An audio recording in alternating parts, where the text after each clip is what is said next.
오늘 하나님의 말씀은 사도행전의 말씀을 계속해서 보겠습니다. 오늘 하나님의 말씀 사도행전 9장 17절 말씀 보겠습니다. 다 같이 한 목소리로 읽겠습니다. 아나니아가 떠나 그 집에 들어가서 그에게 안수하여 이르되 형제 사울아 주 곧 내가 오는 길에서 나타나셨던 예수께서 나를 보내어 너로 다시 보게 하시고 성령으로 충만하게 하신다 하니 아멘. 오늘 말씀은 계속해서 사도행전 9장의 말씀을 보고 있습니다. 사도행전 9장의 말씀은 되게 중요한 부분이죠. 사도행전 전체를 봤을 때 아주 되게 기억할 만한 중요한 그런 사건이 기록되어 있습니다. 그래서 뭐냐면 바울의 회심이 기록되어 있는데요. 이 바울의 회심을 통해서 세계 선교라고 하는 것이 이제 시작이 됩니다. 바울은 위대한 신학자였고 그리고 또 선교자였습니다. 우리가 선교사라고 하는 이야기를 하게 되면 구약과 신약에서 볼 때 그럼 구약에는 어떤 사람이 선교사 역할을 했을까? 그리고 또 신약에서는 누가 이 선교사의 직분을 감당했을까? 이렇게 생각을 해볼 때 구약에 보면 우리가 언뜻 이렇게 생각할 수 있습니다. 구약에도 선교사가 있었나? 이런 생각을 할 수 있습니다. 그러나 구약에도 있었습니다. 그 구약에서 선교사라고 할 수 있는 사람은 요나, 즉 다시 말해서 요나서는 이스라엘 백성을 위해서 선포된 말씀이 아니라 아시리아의 수도였던 니느웨 성에 가서 복음을 증거해야 했던 그 요나의 이야기와 그리고 이 니느웨 사람들을 위해서 하나님께서 주신 말씀입니다. 구약에 기록되어 있듯이 이렇게 요나를 통해서 니느웨에 하나님의 말씀이 선포되기를 하나님께서 원하셨던 것은 구약에서 유대인들은 선민 사상을 가지고 자기들만 하나님의 말씀은 하나님은 자기들만 위한 것이라고 생각을 했었죠. 그런데 구약에서도 보면 하나님의 뜻은 모든 백성을 위한 하나님의 뜻은 이루어지고 있고 하나님은 마음 백성의 하나님이신 것이 우리가 알 수 있게 됩니다. 신약에서 특별히 이제 사울을 통해서 세계 선교라고 하는 것이 이제 본격적으로 시작이 됩니다. 오늘 말씀은 사울을 믿어줬던 사람들에 대해서 말씀을 잠시 나누려고 합니다. 사도행전 9장 8절 9절 이렇게 기록되고 있습니다. 우리 같이 말씀을 볼까요? 사울이 땅에서 일어나 눈을 떴으나 아무것도 보지 못하고 사람의 손에 끌려 다메섹으로 들어가서 사흘 동안 보지 못하고 먹지도 마시지도 아니하니라. 어제 바울이 다메섹 도상에서 예수님을 만났습니다. 그는 정말로 의기양양하게 그리고 또 어제 말씀처럼 정말로 씩씩거리면서 그렇게 다메섹에 가서 거기에 있는 유대인들을 잡아서 끌고 오려고 했습니다. 그런데 가는 중간에 예수님을 만났습니다. 그리고 지극히 약해졌습니다. 어느 정도 약해졌냐면 진짜로 사울이 땅에서 일어나 주님을 만나보고 주님의 임재 가운데 거하고 그리고 다시 일어나서 눈을 떴습니다. 그런데 첫 번째로는 아무것도 볼 수가 없었습니다. 그래서 사람에 끌려서 사람이 부축을 해서 겨우 다메섹에 들어가야만 할 정도로 그의 육신이 그의 모든 삶이 완전히 낮아져 있었습니다. 그리고 사흘 동안 보지도 못하고 먹지도 마시지도 못하는 상태에 놓였습니다. 하나님께서 사울을 바싹 낮추신 것입니다. 살다 보면 하나님께서 우리를 바싹 낮추실 때가 있습니다. 하나님의 뜻이 있을 것이고 그 가운데 보이지 않지만 또 우리는 이해하지 못하지만 하나님의 뜻이 있겠지, 하나님께서 하시겠지라고 하는 믿음이 있어야만 합니다. 우리가 인생에 살면서 하나님께서 하실 거야, 또 다른 하나님의 뜻이 있으실 거야, 하나님께서 인도하실 거야 라고 하는 믿음이 있을 때, 약할 때 강함을 느낄 수 있습니다. 이 사울이 아무것도 못하고 눈도 안 보이고 그리고 이제 다메섹으로 부축해서 들어가게 됐습니다.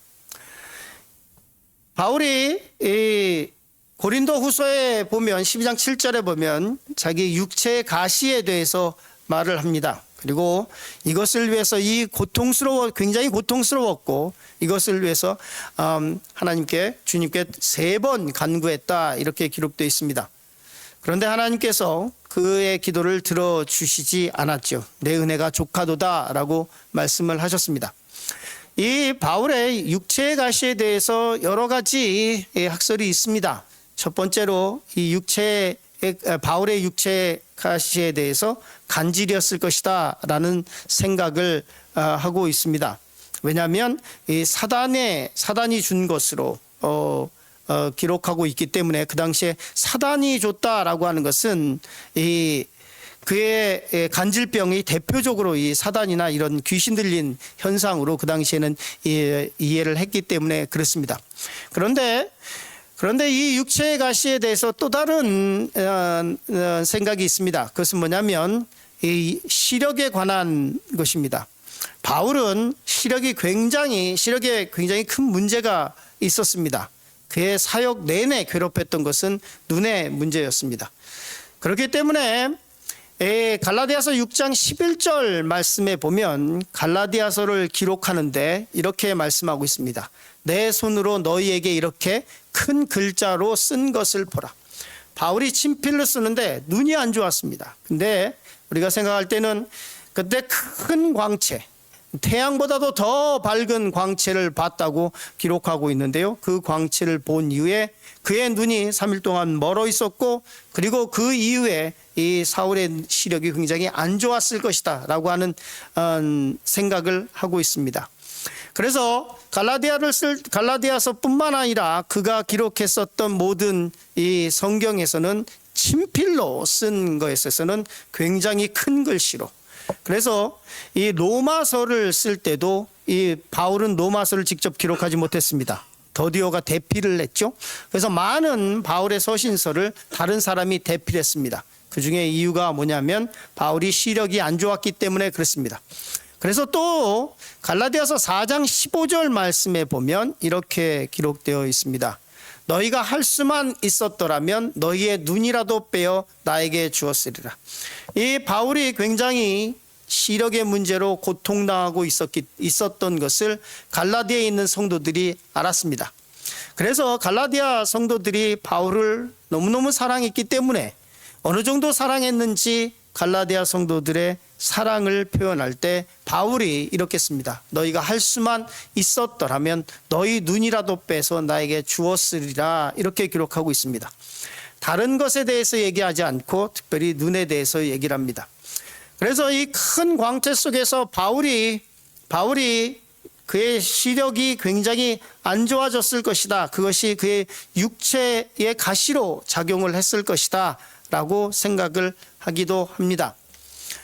첫 번째로 아나니아의 순종에 대해서 오늘 말씀을 나누려고 합니다.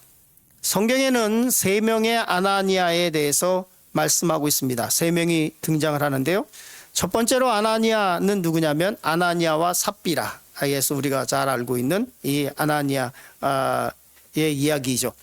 이 아나니아라고 하는 이 이름의 뜻은 무엇이냐면 하나님은 은혜로우시다라는 뜻입니다.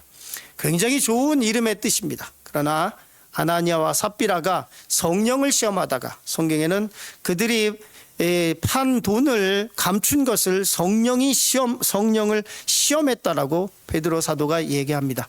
그랬다가 죽임을 당하는 사건이 있었습니다. 그때 등장하는 사람이 아나니아입니다.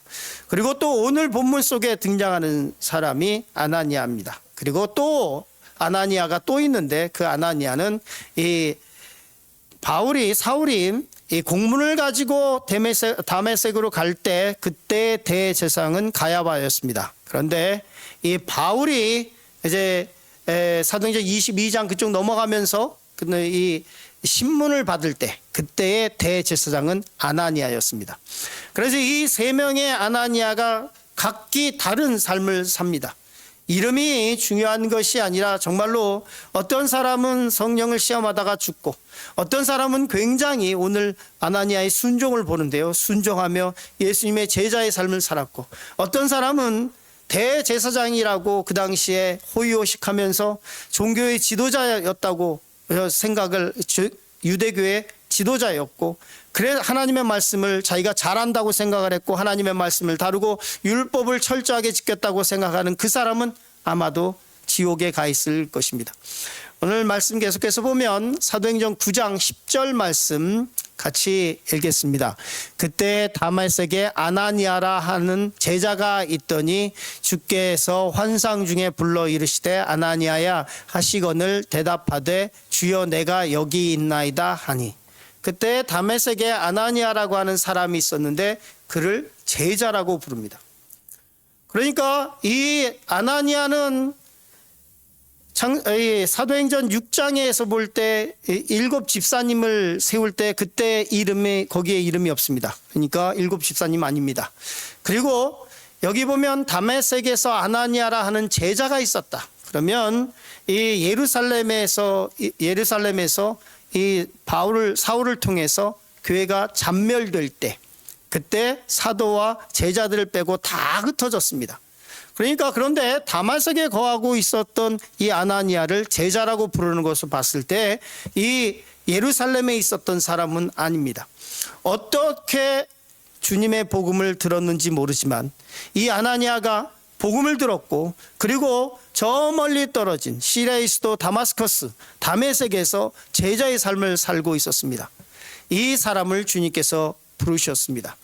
환상 중에 불러 이르시되 아나니아 하거늘 대답하되 주여 내가 여기 있나이다 라고 아나니아가 답을 했습니다. 사도행전 9장 11절 보면 주께서 이르시되 일어나 직가라 하는 거리로 가서, 직가라고 하는 것은 이 다마섹에 있는 이 직가 스트레이트, 그래서 이 다마스커스에 있는 직선으로 곧장 대로 이렇게 뻗은 한복판에 그 직가라 하는 거리로 가서 유다 사람 유다의 집에서 다소 사람 사울이라 하는 사람을 찾으라.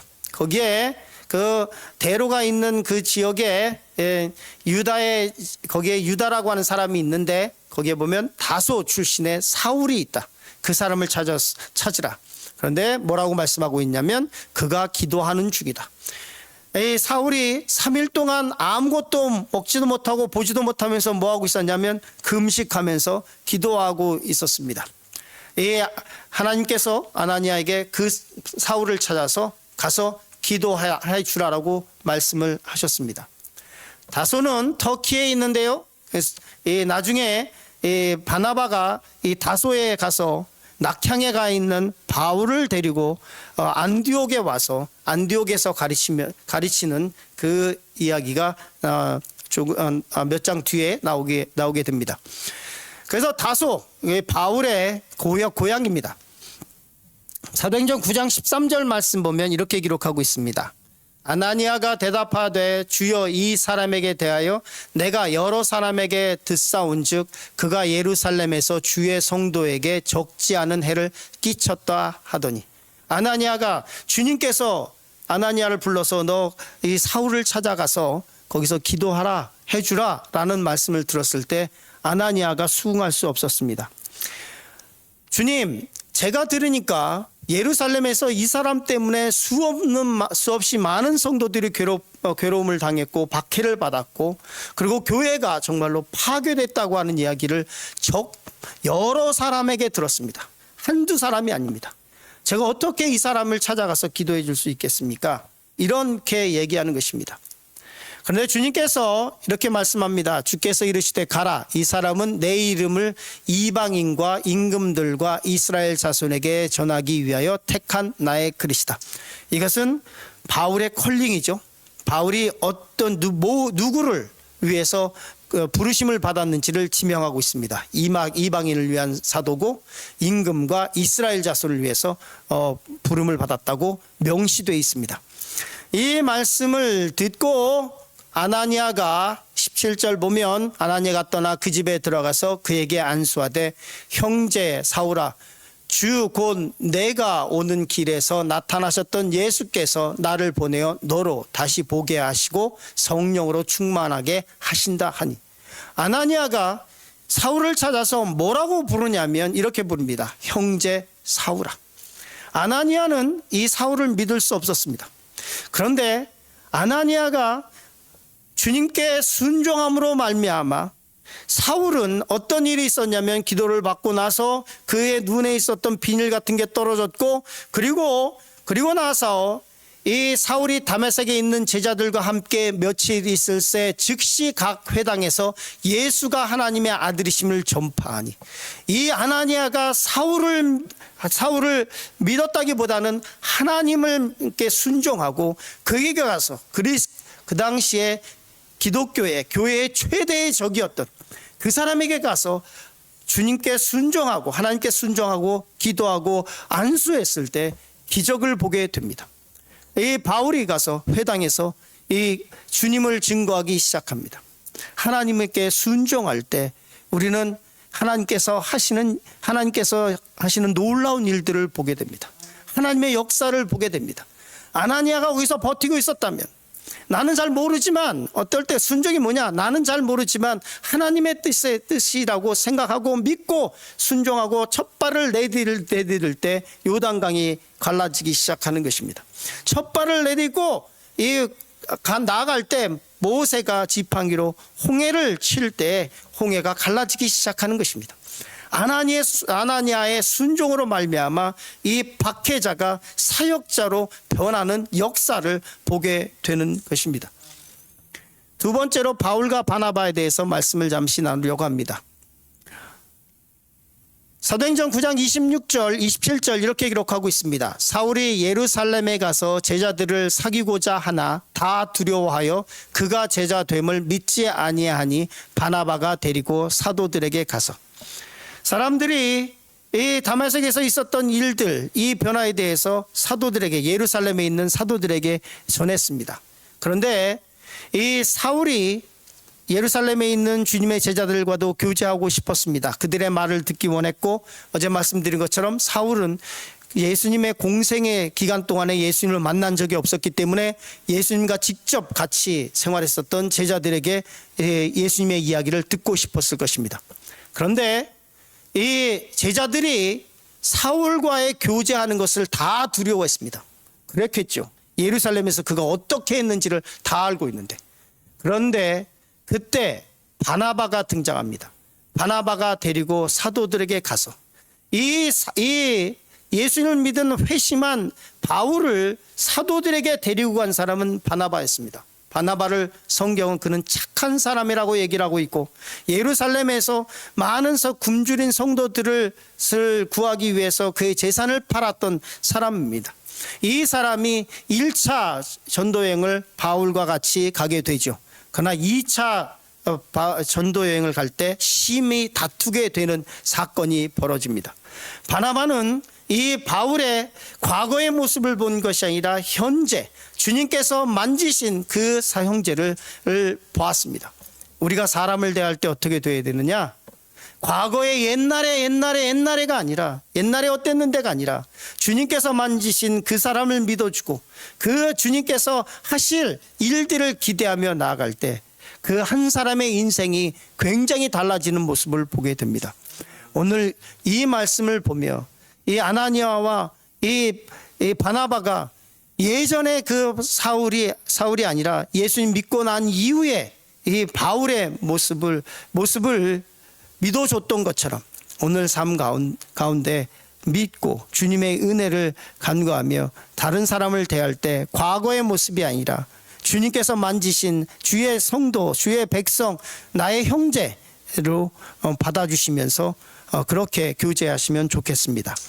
주기도문 하겠습니다. 하늘에 계신 우리 아버지여, 이름이 거룩히 여김을 받으시오며 나라가 임하시오며 뜻이 하늘에서 이루어진 것 같이 땅에서도 이루어지이다.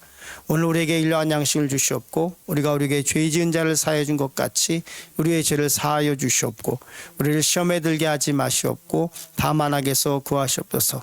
나라와 권세와 영광이 아버지께 영원히 있사옵나이다. 아멘. 오늘 말씀을 생각하시면서 그리고 또 기도의 제목을 가지고 나아가겠습니다. 특별히 오늘 금요 기도인데요. 금요 기도일을 위해서도 기도해 주시기 바랍니다. 다 같이 주여 한번 부르고 기도하며 나갑니다. 주여! 좋으신 아버지 하나님, 주님의 은혜 감사합니다. 이 시간에 아버지 하나님이여 주께 간구하며